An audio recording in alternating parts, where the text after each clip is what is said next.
তো হ্যালো বন্ধুরা, কেমন আছো সবাই? আশা করি সবাই ভালো আছো। তো আমি হরিশ বর্মন, তোমরা দেখছো তোমাদের প্রিয় YouTube channel sincere Harish Barman. শুরুতে আমি তোমাদের বলবো যে ভিডিওটা খুবই গুরুত্বপূর্ণ হতে চলেছে। তোমরা কমেন্ট করেছিলে যে দাদা আবগারি পুলিশ কনস্টেবল নতুন বিজ্ঞপ্তি কবে আসতে চলেছে। তো পুরোটাই তোমাদের ডিপার্টমেন্ট নিউজ, ঠিক আছে?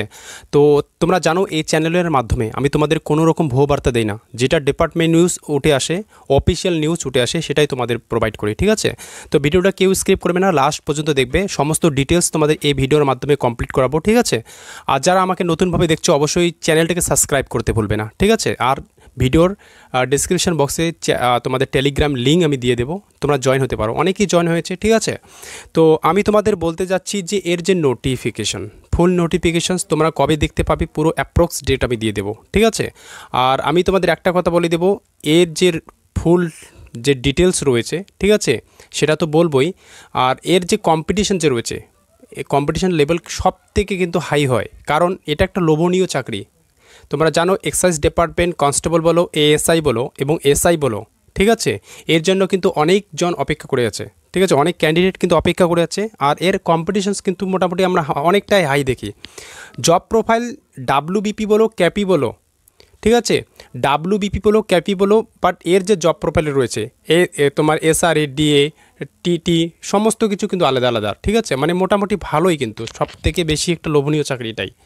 তো এর যে নোটিশ, ঠিক আছে, ফুল বিজ্ঞপ্তি তোমরা কবে দেখতে পাবে তার আগে আমি তোমাদের পুরো ডিটেলস বলে দিই। দেখো, মোট শূন্যপাত তোমাদের কতগুলো থাকবে? তোমাদের 4000 প্লাস থাকবে। 4000-এর নিচে থাকবে না, 4000-এর তোমার উপরে থাকবে, ঠিক আছে? 4000-এর যতটা হবে উপরেই থাকবে, 4000-এর নিচে আসবে না। তোমাদের কনস্টেবল থাকবে, এএসআই থাকবে, এসআই থাকবে, ঠিক আছে? বয়স সীমা যদি আমি তোমাদের বলি, 18 থেকে 27 বছর পর্যন্ত তোমাদের বয়স সীমা থাকতে হবে, ঠিক আছে? এবং তোমাদের কেউ কেউ বলতেছে 30 বছর এখন করছে। দেখো, 30 বছর তোমাদের অফিসিয়ালভাবে তোমাদের এখনও নোটিশ জারি করেনি যে তোমাদের বয়সের ছাড় তোমাদের বেড়ে 30 বছর করানো হয়েছে, বাট এটা তোমাদের 18 থেকে 27 বছরই আছে, ঠিক আছে? এসসি এসটি যারা এসসি এসটি যারা রিজার্ভ ক্যাটাগরি রয়েছে তোমাদের 5 বছর বয়সের ছাড় পাবে। ওবিসি তোমরা 3 বছর বয়সে ছাড় পাবে, ঠিক আছে? এটাই তোমাদের এবার বলবো যে কনস্টেবলদের যে নিয়োগ পদ্ধতিগুলি কী কী। দেখো, প্রথমত তোমাদের প্রিলি পরীক্ষা হবে, মানে 4টি ধাপে হচ্ছে। প্রথমত প্রিলি পরীক্ষা হবে 100 নম্বরে। যারা প্রিলি পরীক্ষা পাশ করবে তোমাদের পিইটি পিএইচডির জন্য ডাক দেওয়া হবে। পিইটি পিএইচডি যারা পাশ করবে তোমাদের মেন্স পরীক্ষার জন্য ডাক দেওয়া হবে, যা 90 নম্বর তোমাদের থাকছে।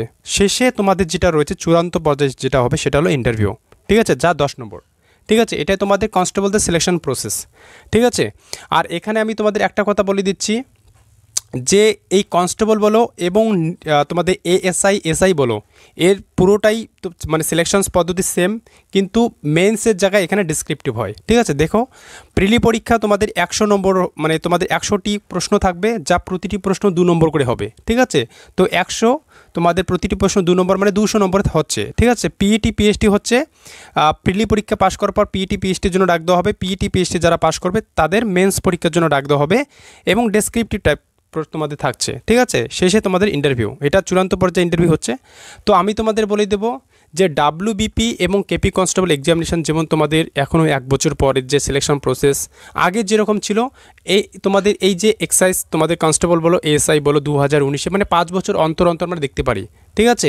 ঠিক আছে, এক্সাইজ ডিপার্টমেন্টে তোমাদের ভ্যাকান্ট পোস্ট কিন্তু অনেকটাই রয়েছে, বাট প্রতি 5 বছর যখন এর ফুল নোটিফিকেশন জারি করে, লিমিটেড পোস্ট কিন্তু জারি করে, যতটা আমরা আশা করি ততটা আমরা দেখতে পারি না, ঠিক আছে?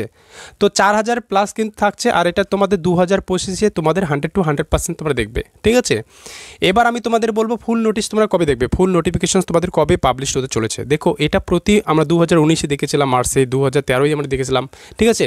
তো মার্চে এর ফুল নোটিশ তোমাদের জারি হয়, ঠিক আছে? বাট আমি তোমাদের এপ্রিলে বলে দিয়েছিলাম, ঠিক আছে? এপ্রিল ধরে রাখো, এপ্রিল তোমাদের ফার্স্ট উইক সেকেন্ড উইকের মধ্যে তোমাদের জারি হয়ে যাবে এর ফুল নোটিশ, ঠিক আছে? এবার আমি তোমাদের যেটা বলতে যাচ্ছি যে শিক্ষাগত যোগ্যতা, তোমরা অনেকেই কমেন্ট করেছিলে দাদা আমি 12 পাস করেছি, আমি কি এএসআইয়ের জন্য অ্যাপ্লিকেবল? তোমাদের সমস্ত কিছু বিষয় নিয়ে বলবো, ঠিক আছে? তো যোগ্যতা তোমাদের কি হতে হবে? দেখো, কনস্টেবলদের জন্য তোমাদের 10 পাস হতে হবে, সিম্পল 10 পাস, ঠিক আছে? এখানে কোনো পার্সেন্টেজ উল্লেখ করেনি। এএসআই, ঠিক আছে, অ্যাসিস্ট্যান্ট সাব ইন্সপেক্টরে তোমরা 12 পাস যদি করে থাকো তো তোমার অ্যাপ্লিকেবল হবে, ঠিক আছে? যারা এসআই হওয়ার স্বপ্ন রয়েছে, তো তোমাদের গ্র্যাজুয়েশনস কমপ্লিট হতে হবে। ঠিক আছে, গ্র্যাজুয়েশন যদি কমপ্লিট করে থাকো তোমরা এসআইয়ের জন্য অ্যাপ্লিকেবল। বিষয় মানে তোমাদের ফ্রিলি পরীক্ষা, তোমাদের কনস্টেবল বলো, এএসআই বলো, এসআই বলো, তো তোমাদের যে ফ্রিলি পরীক্ষা প্রথমত হবে, তো তোমাদের কোন কোন বিষয়ের উপর ভিত্তি করে তোমাদের প্রশ্ন তৈরি করবে। দেখো আমি তোমাদের বলে দিচ্ছি যে কনস্টেবল, এখানে দেখতে পাচ্ছ কনস্টেবল, আর এখানে দেখতে পাচ্ছ এএসআই এবং এসআই। ঠিক আছে, আর এটা তোমাদের ফ্রিলি নম্বর। ঠিক আছে, এখানে দেখতে পাচ্ছ কনস্টেবলদের তোমার যে শুধুমাত্র বাংলা থাকবে, জিকে থাকবে আর রিজনিং থাকবে। ঠিক আছে, এটা কনস্টেবলদের বাংলা, জিকে, রিজনিং। বাংলায় তোমাদের 50 নম্বর থাকবে।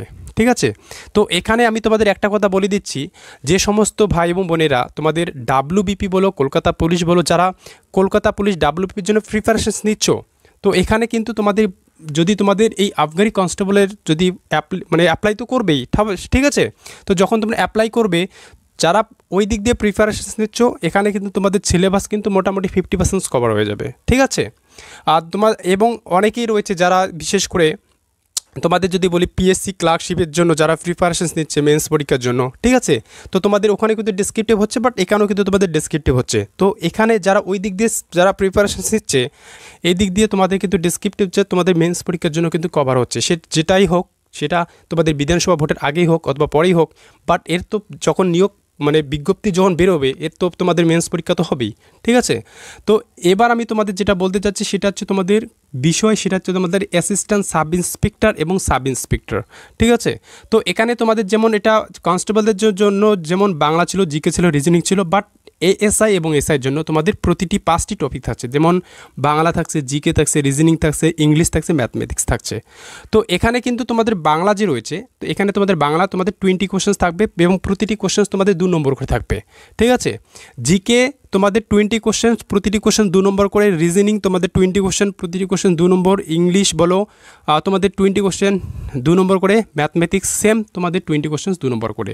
মানে তোমাদের 100টি প্রশ্ন থাকবে, প্রতিটি প্রশ্ন 2 নম্বর, মানে 200। ঠিক আছে, নেগেটিভ মার্কিং কিন্তু থাকছে, মানে 4টি প্রশ্ন ভুল করলে তোমাদের 1 নম্বর করে কেটে নেওয়া হবে। এটা তার সিলেকশন প্রসেস। ঠিক আছে, তোমাদের বিষয় বললাম, সিলেকশন প্রসেস বললাম।